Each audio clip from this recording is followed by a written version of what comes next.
pusieron en el maxilar superior, pusieron todo el cartucho. ¿Qué hacemos normalmente? Tenemos nuestra jeringa para cálculo estéril. Yo le pongo un cartucho que tiene la solución, que adentro viene estéril, y coloco la aguja que también está estéril. Si le coloco a mi paciente infiltrativo, de repente coloco un tercio, la mitad de la solución anestésica. ¿Qué hago con el resto del cartucho de anestesia? ¿Qué hago? Pongo el nombre del paciente y lo guardo para la siguiente. Lo descartamos, ¿no? Entonces, los cartuchos para cálculo, como son un volumen pequeñito, son monodosis. Se usan una sola vez. Entonces, yo tengo cálculo estéril, pongo mi cartucho estéril y una aguja estéril. Y la solución está estéril. Entonces, yo lo uso una sola vez. No existe realmente un riesgo de contaminación. Muy diferente a lo que vemos acá, que es un frasco ampolla. Un frasco ampolla tiene un volumen más grande. Puede ser de 20 o también el frasco ampolla de 50 mililitros. ¿Han visto un frasco ampolla alguna vez, jóvenes? Esto se usa, por ejemplo, en los servicios de emergencia, cuando llega un paciente que se ha hecho un corte, se ha golpeado la cabeza, está sangrando, se utiliza este anestésico para hacer la sutura. ¿Sí? Un frasco ampolla. Entonces, imagínense, llega un paciente, yo saco para ese paciente 3 mililitros, ¿no? Le inyecto 3 mililitros ahí en su herida y le hago la sutura respectiva. Viene otro paciente, con otra jeringa, vuelvo a entrar y le coloco otros 5 mililitros en el cuero cabelludo para poder hacer una sutura. Y así sucesivamente.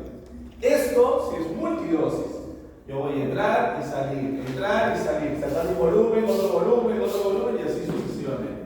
¿Acá existirá riesgo de contaminación? Sí, obviamente que sí, porque estoy entrando y saliendo. Esto no me va a durar una sola vez, va a durar muchas veces. Un frasco ampolla es multidosis. Entonces, ese es un dato importante, porque acá en nuestro país, somos un país de maravilla nosotros. Todo pasa en el Perú.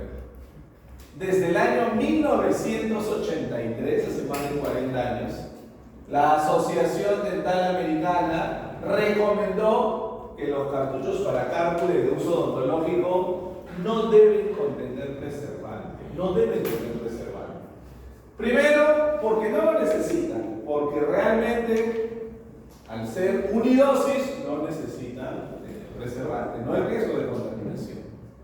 Y segundo, el metilparabeno es una sustancia alergénica que puede causar reacciones alérgicas en algunos pacientes susceptibles. Entonces, ¿para qué usar algo que no necesitamos y que es riesgoso para nuestro paciente? De ahí viene la pregunta, ¿no? Esta es la Asociación Dental Americana, Estados Unidos de Norteamérica. ¿Creen que esa recomendación se sigue en todo el mundo? Es así como los productos que llegan acá a Perú. Acá en Perú se comercializan bebidas gaseosas, alimentos. En otros países hace muchísimos años ya no se comercializan. Porque tienen preservantes, cosas distintas que en otros países ya fueron prohibidos. Lo mismo pasa acá. Ojo con esto, porque todavía acá en Perú algunos cartuchos de uso odontológico para cálculo tienen preservante. El problema no es solo que no lo necesitan, sino que este metilparabeno puede causar reacciones alérgicas en algunos pacientes. Y el último componente, jóvenes, es el antioxidante.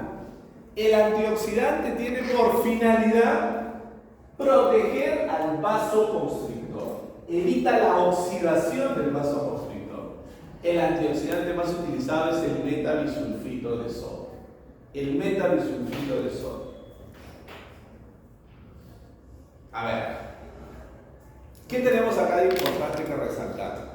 ¿Por qué es un antioxidante? Porque el vasoconstrictor, muy fácilmente expuesto a la luz, se oxida, y si oxida, pierde sus propiedades beneficiosas que ya hemos comentado. ¿Ustedes han visto alguna vez una ampolla de adrenalina o de epinefrina? ¿De qué color es?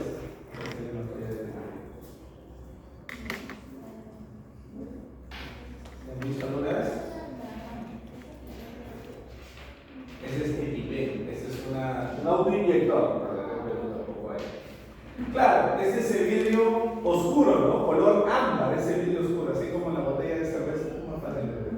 Ese vidrio marrón, ese vidrio ámbar. Como son la mayoría de ampollas, ¿no? Pues una ampolla ámbar. ¿Por qué?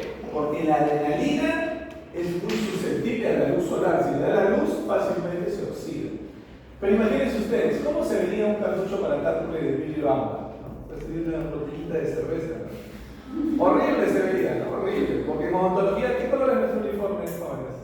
Blanco. En odontología todo es blanco, es limpio, ¿no? Tiene que expresar limpieza.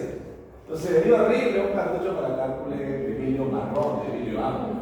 Entonces, es vidrio transparente. Para evitar que la epinefrina se oxide, se le agrega un antioxidante. Dice antioxidante se llama metabisulfito de sodio. ¿Cuál es el problema? Que el antioxidante también es una sustancia muy alergénica, muy antigénica, que puede causar reacciones alérgicas en muchos pacientes. Entonces, y ahí regresamos a lo que decíamos al inicio. Si yo tuviera un paciente que le coloco la solución anestésica local y ese paciente me hace una reacción alérgica, una reacción de hipersensibilidad, de todos estos componentes, pensando que tiene los 6 componentes, no siguieron la recomendación de la Asociación Dental Americana. Tiene los 6 componentes, el preservante, antioxidante, todo. ¿A cuál de los componentes es más frecuente que el paciente sea alérgico? Al antioxidante. En primer lugar, el antioxidante, el componente que tiene el más alto riesgo de reacciones alérgicas. En segundo lugar, al metilparabeno. En segundo lugar, al preservante, si es que todavía tiene preservante. Y recién en tercer lugar, que pueda ser alérgico al anestésico local propiamente dicho. ¿Sí? ¿Se entiende, jóvenes? Por eso les decíamos, ¿no? No pensemos en esos casos rarísimos que nos va a tocar de repente uno de 10.000 o uno de 100.000 de un paciente alérgico al anestésico local. No pensemos que es alérgico al principio activo. No pensemos eso. Lo más probable es que sea alérgico al antioxidante o al preservante. Y eso lo puede determinar claramente un inmunólogo. No sé si usted consulta con el inmunólogo y el inmunólogo puede determinar a qué es exactamente alérgico. Veamos entonces, jóvenes, describimos a los anestésicos más importantes para nosotros. Primero, lidocaína. La lidocaína es un anestésico local, es el anestésico local clásico, el más utilizado, con el que se tiene más experiencia. Tiene una moderada solubilidad en lípidos. Recuerden que se necesita que el anestésico sea liposoluble para que atraviese la membrana, ingrese al interior del citoplasma y desde la parte interna del citoplasma bloquee el canal de sodio. Y también tiene una unión de proteínas plasmáticas que puede llegar hasta el 90%, lo que permite que la mayor parte del fármaco circule unido a la albúmina y solamente un porcentaje muy pequeñito en forma libre, ¿no? Lo que le da un buen perfil de seguridad. Asimismo, resaltar lo que eso lo hemos comentado ya antes. Cuando nosotros hablamos de fármacos durante la gestación, la FDA establece 5 categorías de riesgo. Categoría A, B, C, D y X. Todo fármaco que existe, la FDA le asigna una categoría durante el embarazo. Si el fármaco es categoría A o categoría B, significa que son fármacos seguros de administrar, que sí se pueden usar durante la gestación, seguros de administrar.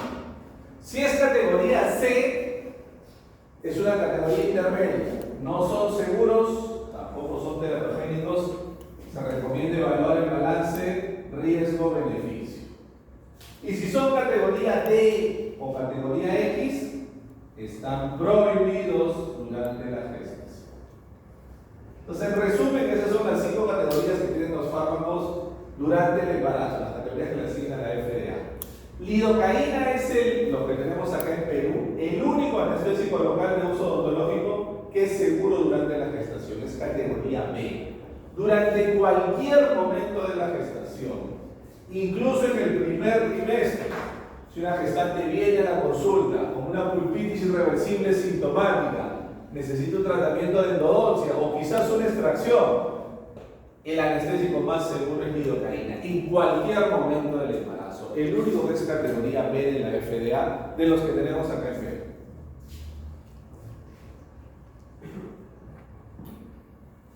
Acá tenemos, jóvenes, las presentaciones que hay a nivel mundial y a nivel nacional estas 2 presentaciones que vamos a ver ahora un poquito en la práctica, con unos ejercicios también de cálculo de dosis, ¿no? A nivel nacional son estas 2. Lidocaína 2% con epinefrina 1 en 80.000 y lidocaína 2% con epinefrina 1 en 100.000. Estas son las que tenemos acá en Perú. Porque las otras están disponibles en otros países del mundo, pero acá en Perú no las tenemos disponibles, ¿no? Algo importante es los periodos anestésicos. ¿Cuánto tiempo demora iniciar la acción del anestésico local? Ustedes lo han visto eso ya desde la práctica sencilla que han hecho, ¿no? ¿Dónde inicia el efecto más rápidamente el anestésico local? ¿En el maxilar superior o en la mandíbula? Obviamente en el maxilar superior. ¿Y por qué empieza más rápido en el maxilar superior? ¿No? ¿Por qué empieza más rápido en el maxilar superior? Lucy, ¿por qué empieza más rápido en el maxilar superior? ¿Ha colocado anestesia local? O sea, no sabe lo que ha hecho Lucy. ¿Ah? ¿Por qué será? Jennifer, ¿qué dice Jennifer? ¿Por qué es más rápido el efecto del anestésico local en el maxilar superior?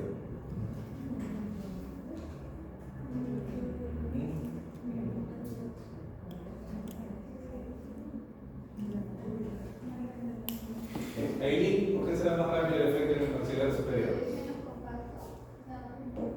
Ya. ¿Y por qué influirá que haya más hueso esponjoso? Absorber. No confundamos. Acuérdense que farmacológicamente, ¿cómo se define absorción farmacológicamente?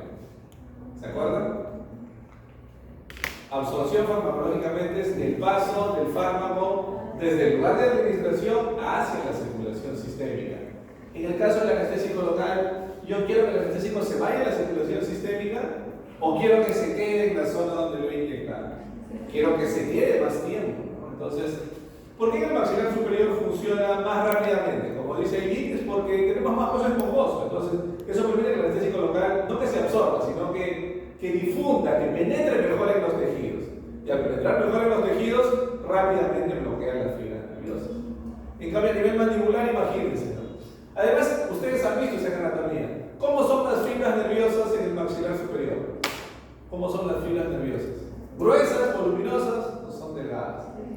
Son muy delgadas. ¿Cómo es nuestro nervio dental inferior? Grueso. Si sabemos que el anestésico local tiene que penetrar al interior de la fibra nerviosa, ¿dónde penetrará más rápido? ¿En el maxilar superior o a nivel mandibular? Si tiene que penetrar la fibra nerviosa para desde adentro bloquear el canal de sodio, ¿dónde penetrará más rápidamente? ¿En una fibra delgadita en el maxilar superior o en una fibra gruesa como tenemos en el dental inferior?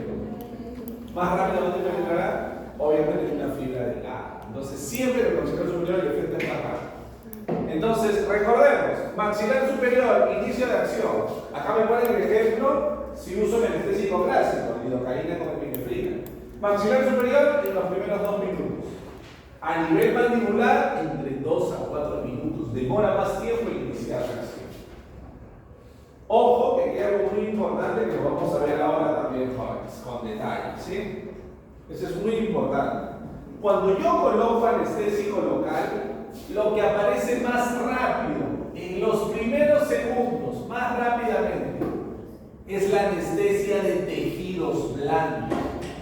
Lo que aparece más rápido en los primeros segundos es la anestesia de tejidos blandos. No solo aparece rápido en los primeros segundos, sino que también tiene una duración muy prolongada, va a durar mucho tiempo. Pero lo que nosotros necesitamos no es anestesia de tejidos blandos. Si yo voy a hacer una restauración, un tratamiento de endodoncia, me sirve anestesia de tejidos blandos, me sirve que el paciente sienta adormecido el labio, le decía, pues es algo muy referencial. Yo necesito anestesia pulpar. La anestesia pulpar demora minutos y su duración es mucho más corta. Entonces, ojo con eso. No es suficiente el inicio de acción. El inicio de acción es muy rápido. Les va a pasar a ustedes, como les ha pasado seguro, sobre todo cuando han colocado a nivel del maxilar superior, que apenas se están colocando, ¿no? ¿Qué dice su compañero cuando están colocando la anestesia local? Uy, ¿qué pasó? Se le ha hinchado el labio, ¿no? Estoy sentado adormecido. Ahora, mira, ¿cómo está mi labio? En el espejo. Porque eso pasa en pocos segundos y dura mucho tiempo. Puede durar 2 horas, 3 horas, 4 horas, 5 horas en el caso del bloqueo mandibular. Pero nos servirá anestesia de tejidos blandos. Yo le voy a hacer a mi paciente una cirugía en la área intensiva. ¿Qué nos sirve a nosotros? anestesia pulpar. La anestesia pulpar demora más minutos y tiene una duración más corta. Entonces, no nos confundamos, no debemos esperar solo inicio de acción. ¿Qué debemos esperar? Efecto máximo. Y el efecto máximo se alcanza en el maxilar superior entre 2 a 4 minutos. Y el bloqueo del nervio dental inferior de 5 a 7 minutos. Entonces hay que ser muy paciente. Obviamente esto es como una buena técnica que les va a tomar algunos cuantos pacientes seguir perfeccionando su técnica, ¿no? 5 a 7 minutos por lo menos para que llegue a un buen nivel de bloqueo a nivel mandibular, ¿sí? Para el dental inferior.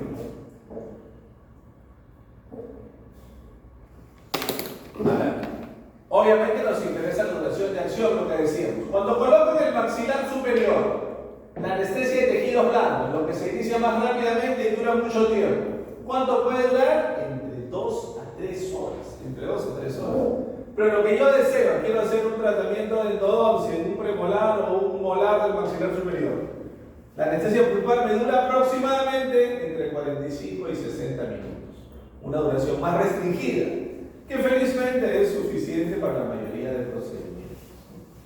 ¿Qué pasará a nivel mandibular? La anestesia de tejidos blandos también es muy larga, vean ustedes, de 3 a 4 horas. Pero la anestesia pulpar, aproximadamente 90 minutos, ¿no? 90 minutos. ¿Por qué, decíamos, demora más tiempo iniciar a nivel mandibular? ¿Y por qué también va a durar más tiempo? Demora más tiempo y dura más tiempo. Dura más tiempo. ¿Por qué creen que durará más tiempo?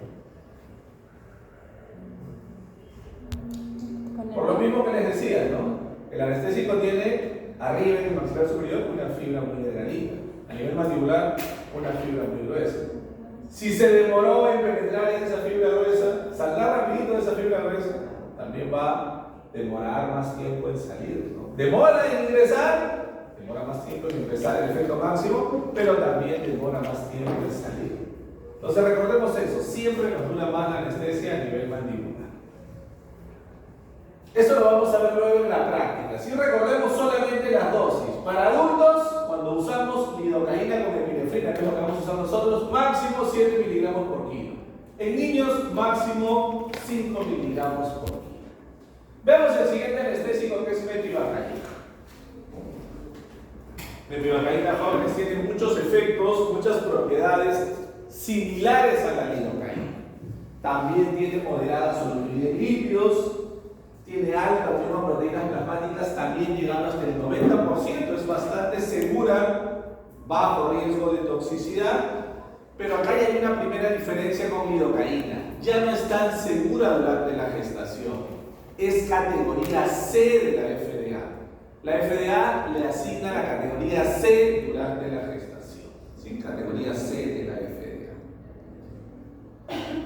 ¿Qué más podemos comentar de mepivacaína? Estas son las presentaciones que tenemos a nivel mundial y con amarillo las que tenemos aquí en Perú, ¿no? Tenemos, ojo, mepivacaína 2%, que viene con vasoconstrictor, con epinefrina en 100.000, y también una mepivacaína especial que viene al 3% sin vasoconstrictor. Para aquellos casos especiales donde está prohibido usar vasoconstrictor, que lo vamos a ver también en la parte final. Entonces, las dos presentaciones más comunes. Recordar que cuando es con vasoconstrictor, viene al 2%. Y cuando es sin vasoconstrictor, viene al 3%. Veamos sus periodos anestésicos, ¿no? Primero, para la más común, de las dos presentaciones de mepivacaína, ¿cuál es la que se conoce más o la más comercial? La mepivacaína al 3%. Porque es la que vamos a reservar para aquellos casos excepcionales donde está prohibido usar vasoconstrictor. De lo que hemos visto, jóvenes, hasta ahora en las prácticas, en los seminarios, ¿en qué tipo de pacientes está prohibido usar anestésico con vasoconstrictor?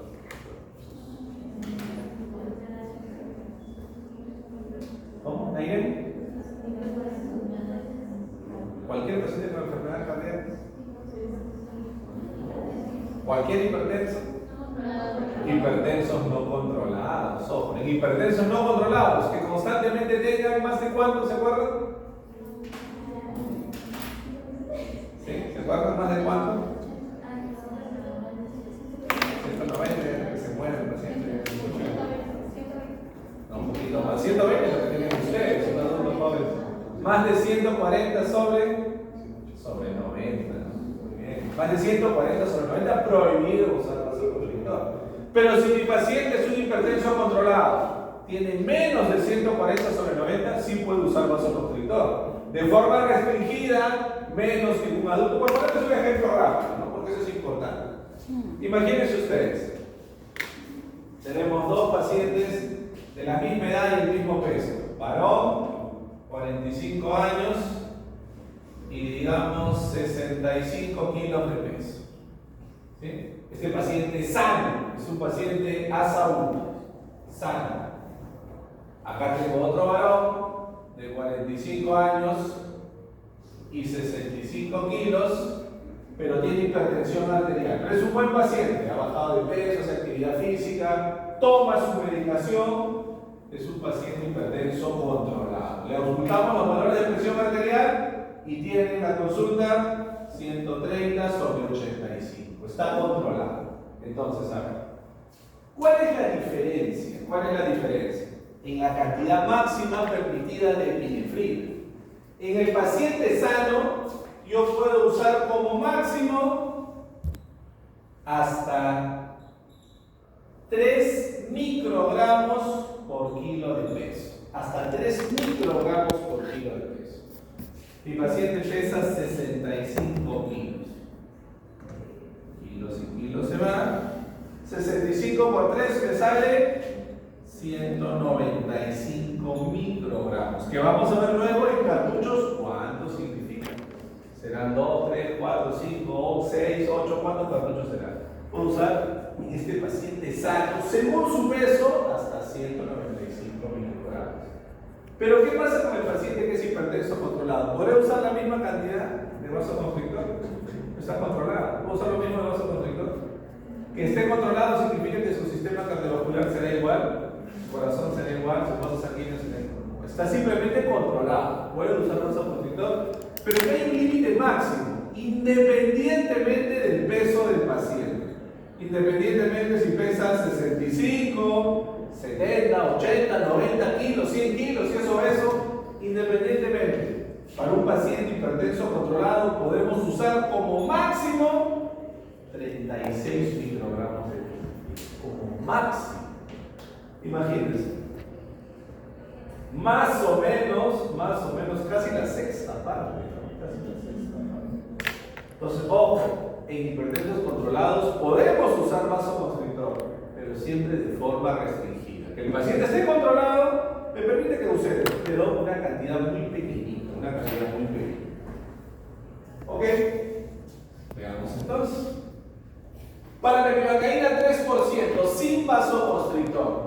Los periodos anestésicos inicialmente parecidos a los de lidocaína. Maxilar superior inicia la acción en 2 minutos y alcanza el efecto máximo en 2 a 4 minutos. A nivel mandibular inicia la acción de 2 a 4 minutos y alcanza el efecto máximo de 5 a 7 minutos. Obviamente la diferencia va a estar en la duración de acción. Si es sin vasoconstrictor, su efecto durará menos, durará más, durará igual. Si es anestésico sin vasoconstrictor, su efecto va a ser de menor duración. Lamentablemente para nosotros, lo que se mantiene es lo que no necesitamos, lo incómodo. Se mantiene una larga duración de anestesia en tejidos blandos. Lo que se aporta es lo que yo deseo, 20 minutos a nivel del maxilar superior, solamente 20 minutos. A ver, si yo voy a hacer de repente jóvenes, no han hecho una extracción, pero sí saben más o menos cómo se hace una extracción, ¿no? Los pasos de una extracción. ¿Me alcanzará una extracción simple en 20 minutos? ¿Si es una extracción simple? Sí. ¿Me alcanzará a hacer una restauración en 20 minutos? Sí. ¿Pero me alcanzará a hacer un tratamiento de endodoncia? Una empresa que tiene 3 o 4 conductos. Imposible, ¿no? Ni el mejor endodoncista del mundo puede hacer una endodoncia en 20 minutos. Entonces, ojo con esto, que es un tiempo muy restringido. ¿Cuánto teníamos acá para lidocaína con epinefrina? ¿Se acuerdan? ¿Cuánto teníamos para lidocaína con epinefrina? 60 minutos, de 45 a 60. Acá tenemos menos de la mitad, 20 minutos. ¿Y qué pasa a nivel mandibular? Algo parecido. Lamentablemente se sigue manteniendo larga, prolongada anestesia de tejidos blandos, lo que se reduce es la anestesia pulpar, solamente 40 minutos. Aquí como que estamos mejor, ¿no? 40 ya es un tiempo más adecuado, pero es menos de la mitad. ¿Cuánto era con lidocaína, se acuerdan? 90 minutos. Entonces, mucho cuidado porque es una buena opción para aquellos casos donde está prohibido usar vasoconstrictor. Buena opción usar mepivacaína 3%, pero se reduce mucho lo que nosotros deseamos, lo que nosotros necesitamos, que es una buena anestesia pulmonar.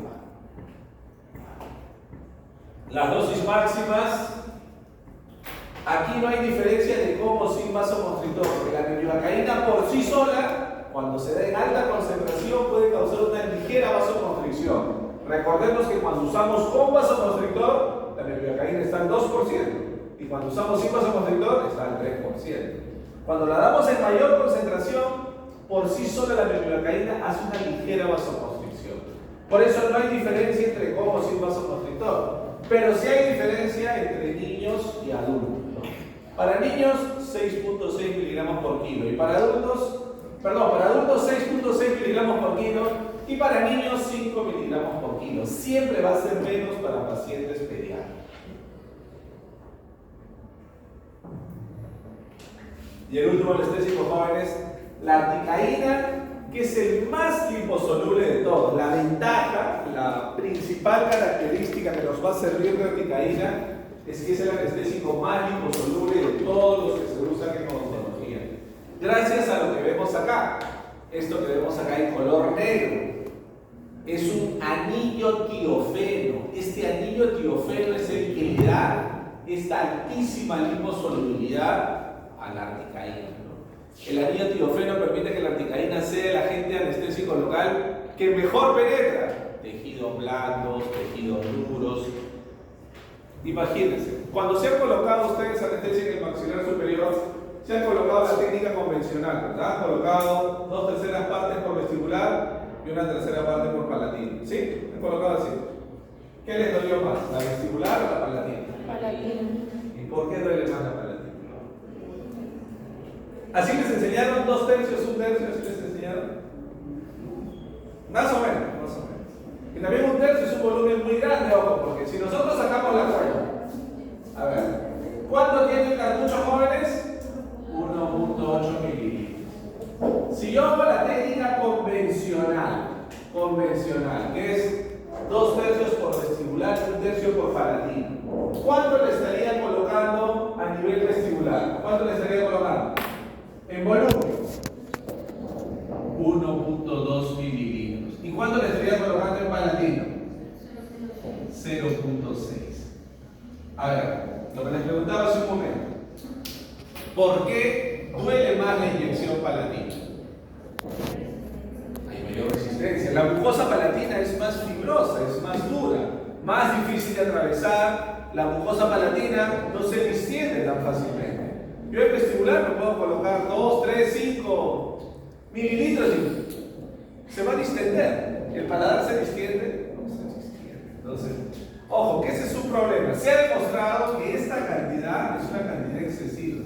Para una buena anestesia palatina es suficiente con 0.1 o máximo 0.2 mililitros. O sea, olvídense de eso de 2/3, 1/3, porque le va a causar dolor al paciente por gusto. Con una buena inyección 0.1, un volumen muy pequeño, imagínense, 0.2 es la 9ª parte del cartucho, es un volumen muy pequeño. Pero a pesar de eso, por lo que hemos dicho, porque la mucosa es más dura, la mucosa no se distiende tan fácilmente, causa más dolor la inyección palatina. Imagínense ustedes, articaína es tan liposoluble que se han hecho estudios donde yo he tenido 2 grupos de pacientes. En este grupo le colocaba anestesia solo por vestibular, todo el cartucho entero por vestibular. Y en este grupo la clásica vestibular y palatino. Y a los 2 grupos les hacía extracciones de sus premolares por motivos ortodónticos. ¿Hubo alguna diferencia en la percepción del dolor? En los 2 grupos funcionó igual. Articaína es tan liposoluble que incluso colocándola solo por vestibular, ¿qué va a pasar? Que atraviesa los tejidos blandos, el tejido duro y me da una buena anestesia palatina, solamente colocando por vestibular. Entonces, este, jóvenes, es el mejor anestésico para uso odontológico. realidad, como lo comentamos en algún momento, de viajar mucho y ver la realidad de otros países, como México, Estados Unidos de Norteamérica, España, Italia. Ya en países del primer mundo la articaína es el anestésico local número 1 en odontología, el más utilizado. Ya lo tenemos disponible acá en Perú. Tiene moderado nivel de proteínas plasmáticas y algo especial, precisamente por este anillo tiofeno. Si yo veo, si yo hago una comparación, ¿no? Porque siempre debemos hacer, para entender mejor las cosas, siempre debemos hacer una comparación. Yo comparo lidocaína, no solo con mepivacaína o articaína. Yo comparo dos cosas, ¿no? Su biotransformación y su eliminación. La lidocaína y la mepivacaína, como la gran mayoría de fármacos, tienen que llegar a la circulación, se biotransforman en el hígado. ¿Y por dónde se eliminan la mayoría de fármacos jóvenes?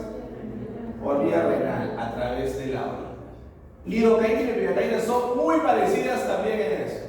Se metabolizan en el hígado por el citocromo P450 y se eliminan a través de la orina, por vía renal. Pues ahí viene la diferencia. ¿Qué más tiene de especial articaína? Aparte de lo que ya hemos dicho, que articaína no se metaboliza en el hígado, mayoritariamente se metaboliza a nivel plasmático, por una enzima que se llama pseudocolinesterasa plasmática. Se metaboliza mayoritariamente en el plasma. Y luego de metabolización en el plasma va a los riñones y se elimina por vía renal. Entonces, yo les pregunto, ¿no? Imagínense que ustedes se dediquen a la implantología. En implantología hay un procedimiento que se hace frecuentemente cuando queremos colocar implantes en el maxilar superior y el paciente tiene una muy pobre calidad de hueso. Seguro han escuchado alguna vez un procedimiento que se llama elevación del piso del seno maxilar. ¿Han escuchado alguna vez? Bueno, se hace la idea, se sabe dónde está el seno maxilar.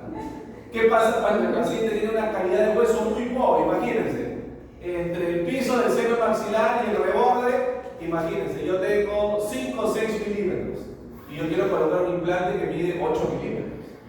¿Qué necesito? Aumentar la cantidad de hueso. Entonces se hace una elevación del piso del seno maxilar y se coloca un injerto óseo. Para esa elevación del piso del seno maxilar, yo puedo llegar a necesitar de manera excepcional 3, 4 o a veces hasta 5 cartuchos. Imagínense que el paciente al que le tengo que hacer elevación del piso del seno maxilar es un paciente que tiene cirrosis, enfermedad hepática crónica. ¿Qué anestésico local sería más seguro de utilizar? Obviamente la articaína, porque no necesita el hígado para metabolizar. La articaína se va a metabolizar directamente en el plasma y de ahí se elimina todo. Entonces, una característica muy importante. Ojo, articaína también es categoría C de la FDA, también es categoría C en el embarazo. Acá en Perú tenemos sobre todo esta presentación: articaína 4% con adrenalina 1 en 100. Para terminar, veamos sus periodos anestésicos. ¿Sí? Sus periodos anestésicos, la primera parte, inicio de acción y efecto máximo, muy parecido a la lidocaína, destacando un poco el inicio de acción más rápido, debido a que es liposoluble, penetra más fácilmente en los tejidos e inicia su acción más rápidamente. Pero es algo ligero, ¿no? Ligeramente un inicio de acción más rápido. Veamos la duración de acción. A nivel del maxilar superior, tejidos blandos 2 a 3 horas, anestesia pulpar 60 minutos, muy parecido a lo que hemos visto con lidocaína con epinefrina. Y a nivel mandibular, tejidos blandos 3 a 4 horas y anestesia pulpar 75 minutos. Ligeramente menos de lo que vimos con lidocaína, que era, ¿se acuerdan? 90 minutos. ¿No? Ligeramente menos. ¿Por qué? Porque al ser más liposoluble, así sea un nervio grueso, ingresó más rápidamente y obviamente también va a salir un poco más rápidamente, ¿no? Entonces, tiempos ambos más que suficientes para cualquier procedimiento odontológico que vayamos a hacer. Y las dosis máximas, un pequeño detalle, jóvenes. A diferencia de lidocaína, mepivacaína, que se puede usar de forma segura a partir de los 6 meses de edad, o sea, en pacientes muy pequeñitos, Articaína no ha demostrado ser segura en menores de 4 años. Recién se puede usar a partir de 4 años de edad. Por la dosis, similar a lo que hemos visto anteriormente. Para niños, 5 miligramos por kilo. Y para adultos, 7 miligramos por kilo de peso. ¿Sí? Adolescentes y adultos, 7 miligramos por kilo. Nos quedamos acá, jóvenes. Nos vemos en 15 minutos.